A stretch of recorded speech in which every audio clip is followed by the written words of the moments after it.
सभी साथियों को नमस्कार, गुड मॉर्निंग, सुप्रभात। कल रात चूँकि बहुत दिन भर बहुत बिजी रहा था, बहुत थकान भरा रहा था, बहुत भागदौड़ भरा रहा था, इसलिए रात में मैं आप सभी के साथ नहीं जुड़ पाया, आप सबों को लेटेस्ट अपडेट नहीं दे पाया। लेकिन आज मुझे लगता है कि विस्तार से बताने का समय है। आपको डिटेल में मैं जानकारी देना चाहूँगा कि कल की मीटिंग में क्या कुछ हुआ, क्या सारी बातें हुई और क्या निकल के सामने आया, इस सब पर मैं संक्षेप में आप लोगों को बताऊँगा। और जो सोशल मीडिया पे बहुत सारी बातें आप सुन रहे हैं, जो बहुत सारे ग्रुप्स में तरह तरह के पोस्ट आ रहे हैं कि अंदर में ये हुआ, अंदर में वो, उसमें कितनी सच्चाई है और क्या बातें हैं, वो सब मैं आपको बताऊंगा। देखिए, सबसे पहली बात तो ये है कि जो एक अनुभव वाली बात चल रही है कि कुछ लोगों ने अंदर में अनुभव के आधार पर फेज वाइज देने की बात कही थी, ये बात बिल्कुल सही है। ये बात बिल्कुल सही है। मैं आगे विस्तार से बताऊंगा कि ये बात कब उठी।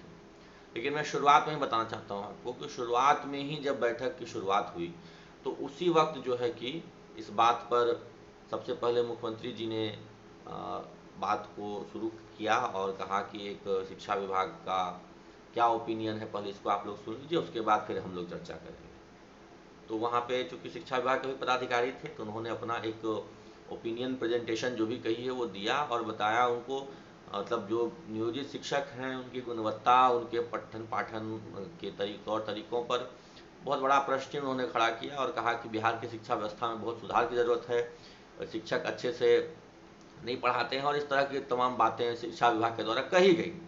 इसके बाद परिचर्चा शुरू हुई और मतलब आमतौर पर एक सहमति ही थी इस बात को लेकर कि हाँ, शिक्षा व्यवस्था में सुधार की ज़रूरत है, शिक्षकों को और बेहतर काम करने की ज़रूरत है ताकि बिहार की शिक्षा व्यवस्था बेहतर हो सके। इस पर एक आम सहमति जैसी थी और सभी ने इस पर मुख्यमंत्री जी के जो प्रयास हैं उन पर सहमति जताई कि नहीं, यहाँ आपके द्वारा जो प्रयास किया जा रहा है या वर्तमान समय में जो विभाग में जो कुछ हो रहा है इस पर जो आप समझ ही रहे हैं क्या कुछ हो रहा है विभाग में, इस पर सबकी सहमति थी कि नहीं, ठीक है, अच्छा हो रहा है, समाज में अच्छा मैसेज जा रहा है, तो बिहार की जनता में अच्छा मैसेज जा रहा है, ये सबका मानना था। और इस पर सहमति बनी कि नहीं, ठीक है, कड़ाई से होनी चाहिए परीक्षा, सॉरी शिक्षा व्यवस्था में कड़ाई होनी चाहिए, शिक्षा व्यवस्था में सुधार होना चाहिए। हर महीने जो परीक्षा की बात हो रही है, जो ऑनलाइन अटेंडेंस की बात हो रही है, ये सब होना चाहिए, सब पर सबकी सहमति बनी। इस पर किसी ने कोई विशेष टीका टिप्पणी नहीं की, सबने कहा कि नहीं, हम लोग इस सबके साथ हैं, जो भी कर रहे हैं उससे जनता में बहुत अच्छा मैसेज जा रहा है। इसके बाद फिर मुख्यमंत्री जी ने कहा कि देखिए, आज तक हमने इतना कुछ किया है इनके लिए, जो कुछ किया हम ही ने किया, 1500 पर बहाल थे, इनको हम लोग यहाँ तक लेके आए और इतनी सुविधा दिए, आज 40,000 के करीब वेतन है और ये लोग हमसे हमारा विरोध करते हैं, हमारे बारे में बहुत तरह तरह की बातें बोलते हैं, लेकिन फिर भी देखिए, अगर आप लोग को लगता है कि कुछ करना चाहिए इनके साथ तो हम करेंगे और आप लोग बताइए क्या किया जा सकता है।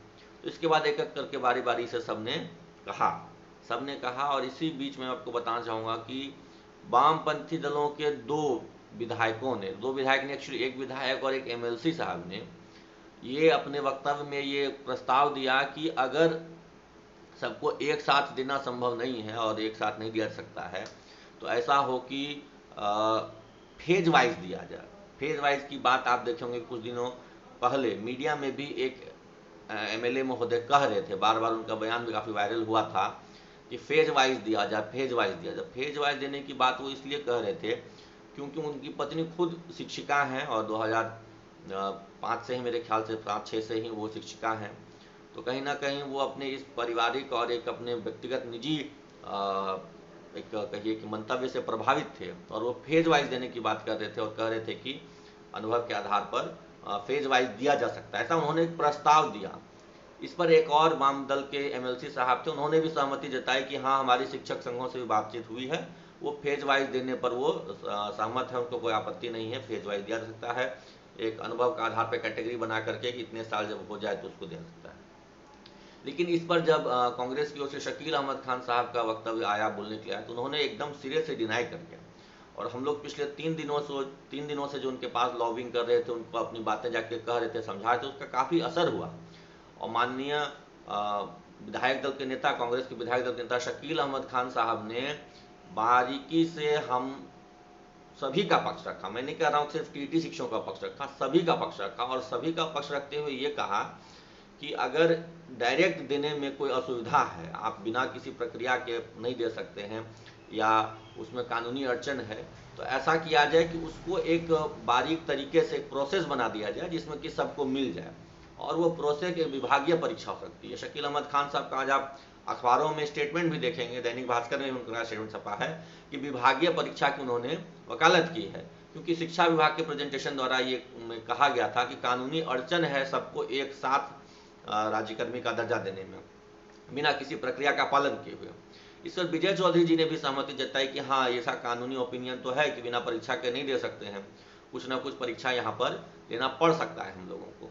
तो इस पर एक सहमति माननीय शकील अहमद खान साहब के प्रस्ताव पर माननीय विजय चौधरी जी ने दी। उनको भी हमने पिछले संडे को भी हम लोग उनसे मिले थे, माननीय मंत्री महोदय से, और उनको भी हमने कन्विंस किया था। हमारे साथ बलवंत जी थे और भी साथी थे, और हम लोग उसके बाद 2 दिन बाद फिर जाकर के उनसे मिले थे। मतलब पिछले 1 सप्ताह से लगातार जब से ये खबर आई है कि वार्ता होने वाली है, तो हम लोग लगातार इस चीज़ को लेकर के मतलब एक लॉबिंग कह लीजिए या अपनी बात को समझाने का प्रयास कर रहे थे कि हमारी बात क्या है, और किसी भी शिक्षक को इसमें ऐसा नहीं हो कि मौका नहीं मिले, अवसर नहीं मिले राज्यकर्मी बनने का। सबको समान रूप से अवसर मिलना चाहिए, चाहे वो 2003 में ज्वाइन किए हों कि 2022 में ज्वाइन किए हों। तो इसका हमें लाभ मिला, और माननीय शकील अहमद खान साहब और विजय चौधरी जी ने इस बात को प्रमुखता से वहाँ पर रखा। और मतलब रखा तो शकील अहमद खान साहब ने, लेकिन विजय चौधरी जी ने इसका बहुत पुरजोर तरीके से समर्थन किया, और इस बात को फिर सभी ने एक तरह से कहिए कि अन्य लोगों में से भी, जिसमें एक संदीप सौरभ भी थे, उन्होंने भी सहमति जताई इस बात पर, कहा कि हाँ, ऐसा अगर होता है तो इसलिए भी ठीक है, एक समाज में अच्छा संदेश भी जाएगा कि भाई परीक्षा इन लोगों की ली गई तब ये राज्यकर्मी बने हैं। तो एक विभागीय परीक्षा ली जा सकती है। इस पर उन्होंने कहा कि हो सकता है सभी संघों की सहमति बन जाए। कई संगठनों से हमारी भी बातचीत हुई है, और उसमें उनका भी रहा है रुझान कि अगर विभागीय परीक्षा हो तो दिया जा सकता है, ऐसा कंफर्मेशन उन्होंने कहा। लेकिन ये एक अगर संभावना बनती है तो ये स्वीकार्य होगी एज कम्पेयर टू वो अनुभव वाली बात जो है। और शकील अहमद खान साहब ने इस बड़ा जोर देके कहा कि अनुभव वाली बात में क्या होता है कि जो योग्य शिक्षक हैं वो छूट जाते हैं, और जो अनुभव पर बहुत सालों से पढ़ा रहे हैं केवल उनको ही मिल पाता है। तो जो नए ज्वाइन टीचर हैं, जो फ्रेश हैं, यंग हैं, उनको मन में एक कहिए कि दुख पहुंचता है, एक लगता है कि हम लेफ्ट आउट हैं। इस तरह की बातें से उन्होंने समझाया और बताया भी कि आरटी और टीईटी का जो कठिन परीक्षा हुआ था, हमने एक 1 पेजर नोट उन्हें दिया था, उसमें सारी बातें लिख करके दी थी। उस 1 पेजर नोट से उन्होंने बताया कि कैसे कितनी कठिन टीईटी परीक्षा देकर के ये लोग पास किए हैं। 27 लाख में से 1.25 लाख पास किए थे। उसके बाद 2022 में भी जो इतनी कठिन परीक्षा होने के बाद एक बहाली हुई थी। तो ये सारी जो टीईटी शिक्षकों का पक्ष बहुत मजबूती से रहा, और कहा कि सबको समान रूप से अवसर मिले। मैंने ऐसा नहीं कहा उन्होंने कि सिर्फ टीईटी वालों को ही दे दीजिए, कहा कि ऐसी प्रक्रिया बने कि सबको समान रूप से अवसर मिले, और वो विभागीय परीक्षा हो सकती है जिसमें सब लोग बैठें, और जो भी एक मिनिमम कट ऑफ हो वो पार करके और एक राज्यकर्मी का दर्जा बन जाए। ऐसा प्रस्तावित है।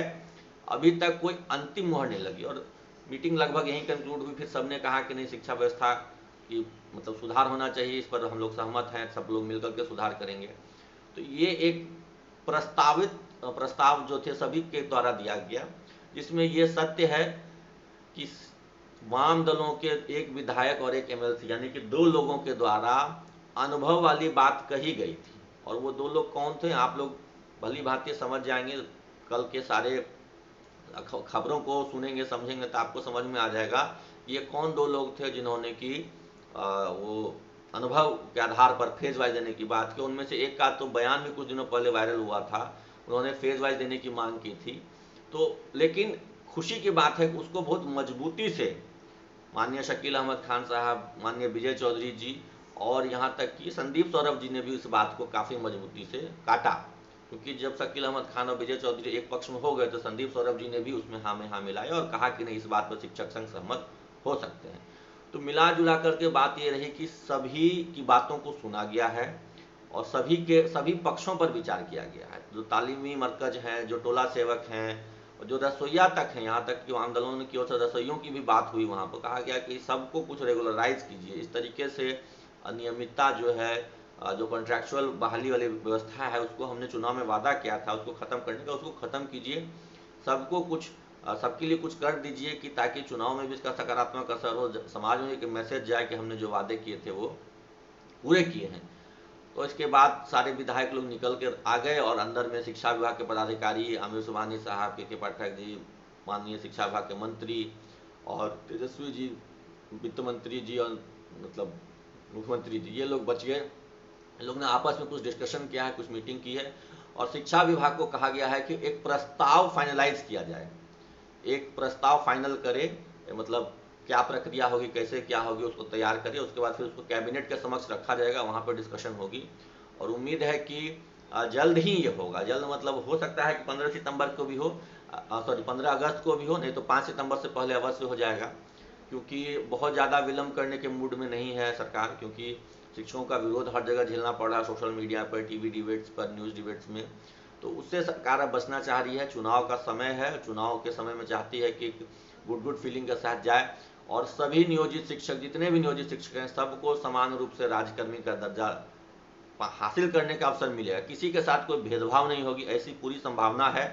और मुख्यमंत्री जी ने स्वयं कहा है कि हम इस चीज़ का ध्यान रखेंगे कि किसी के हितों की अनदेखी नहीं हो और योग्यता का भी एक जो उनको एक मन में समाज में जो मैसेज है और दो लोगों के बीच में उसमें कहा भी, उसका भी ख्याल रखा जाएगा। हम लोग ऐसी प्रक्रिया तय करेंगे कि सबको समान अवसर मिले, चाहे 2003 में ज्वाइन हो कि 2022 में ज्वाइनिंग हो, किसी के साथ कोई भेद नहीं होगा, सबको समान रूप से अवसर मिलेगा। और ये हम सभी की बहुत बड़ी जीत है।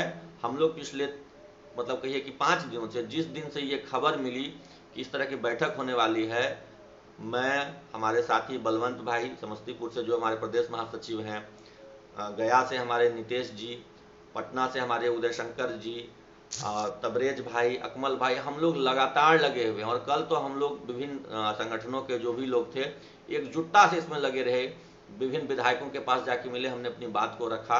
खैर ठीक है, उनमें से कुछ ने हमारी बात नहीं सुनी और हमारी बातों से इतर जाकर के वहाँ प्रस्ताव रखा, वो अलग बात है। लेकिन हम लोग सबके पास गए और सबको अपनी बात सुनाई, कन्विंस करने की कोशिश की। और उसमें से खास करके जो हम लोग शकील अहमद खान साहब से मिले, माननीय विजय चौधरी जी से मिले, वो बातें बहुत ही सटीक रहीं। उन दोनों से मुलाकात हमारा बहुत ही सफल रहा और उसी मुलाकात की वजह से ये एक परिदृश्य बना है कि किसी की कोई अनदेखी नहीं होगी, सबको समान रूप से अवसर मिलेगा।